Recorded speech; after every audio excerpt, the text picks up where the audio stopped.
சுக்கிரன் பார்வை படுதல் வேண்டும். எங்கள் இறைவன் கணபதி இடக்கையின் கீழே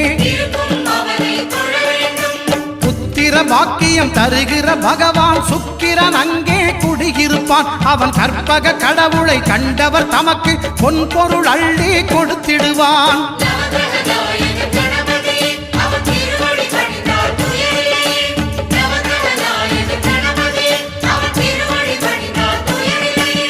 ஒன்பது கோளும் ஒன்றாய் காண அங்கு கற்பகம் என்னும் கடவுளின் மெய்யில்